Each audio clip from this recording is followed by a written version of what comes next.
Hey there everybody, today I'm going to start a new project. I'm going to try to add a water line to my Keurig.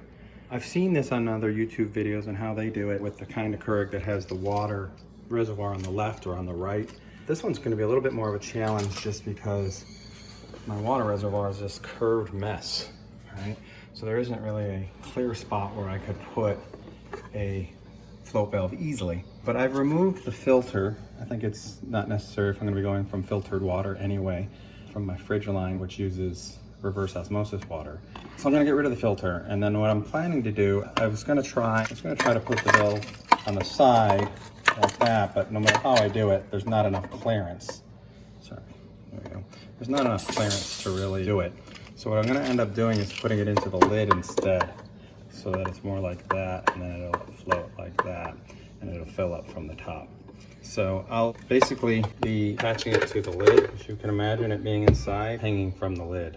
And I think that's about the only way I can effectively do it, but I'll give it a shot and I'll show you along the way. So that's where I'm going to try to drill my hole, just about right there.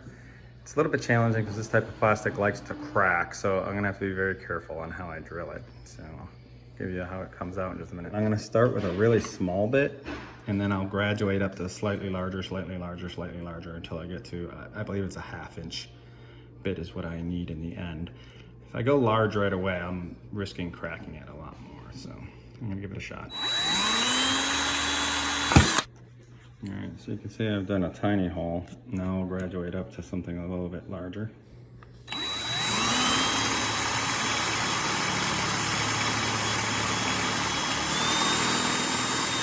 So I got it about that big so far. It is getting harder as I get to the bigger bits. It definitely wants to catch a lot more. The good news is I only have one more bit size to go. I hope it doesn't crack it. I'd love to tell you it didn't crack, but it most definitely did crack. I don't think it'll impact much, but it did crack. I've put the float valve through, and then I'll just put the nut on, add the tubing, and I'll show you how it comes out. I need to split the water line that's going to my fridge to have it go to the Keurig. And there's how the float valve goes, so the water line will go right there. So I'll get that started. Basically, I'm taking the tubing and cut the size I need to go from the water line up to the counter where I'll have my Keurig. And then I'll put a splitter on there. I'll show you how I do that in a minute. First things first, I'll have to turn off the water going to the water line, like so. Next, I'll cut the tube.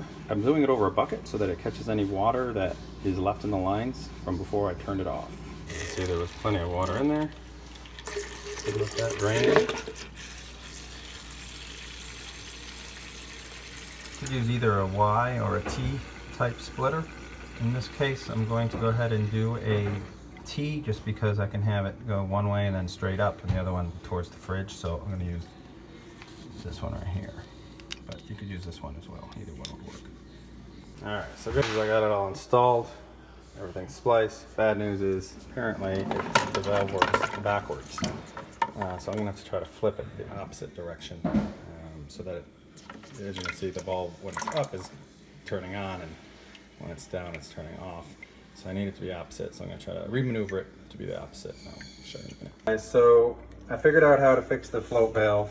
Basically when it's like this, it has to be mounted on a wall.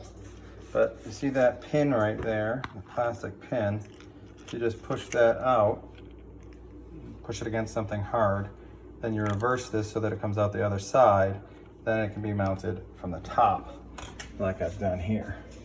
See? So that now when the float is up, it's closed, and when it's down, it's open. If you do it the other way, it would be backwards, which is how I had installed it originally. So it's set up, it's working now. Basically, I'm gonna put a cup here, open it up, kind of like I put a pot in, choose my choices, and I'll call it to brew. And you'll see, I have it just below the minimum line here. As it brews, you'll notice the water is already filling back up. So it's never really going to go below what the level is right there.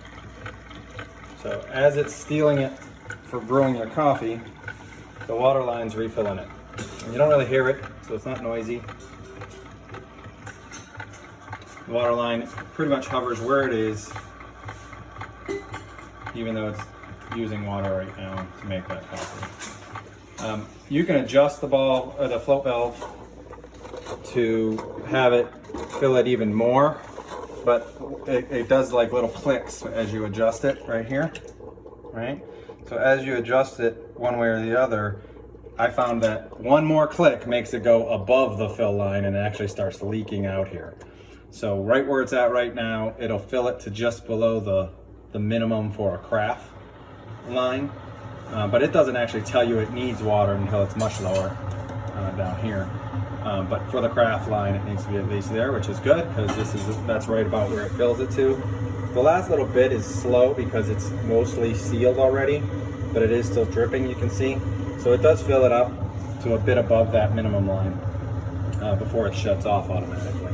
The other thing I did is I added this inline ball valve so that when I want to clean the tank, I can shut the water off right here instead of going underneath the sink, right? So I just turn that, and then I can take this cover off without water squirting everywhere.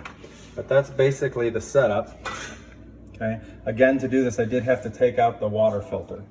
So, but I don't really need the water filter because this is hooked up to my reverse osmosis water system underneath the sink. So it's coming out already purified water. So I don't really need the little carbon filter that the Keurig comes with. So that normally would be down there inside. I've removed that. That's it for this video. Hopefully you enjoyed. I'll be doing the same sort of thing for an ice maker in my next video. Thank you. If you like what you see, subscribe, like, comment, and I'll try to reply. There it is all set up. As you can see, I've kind of hidden my water tube. Got my coffee station all set up. Water never needs to be refilled.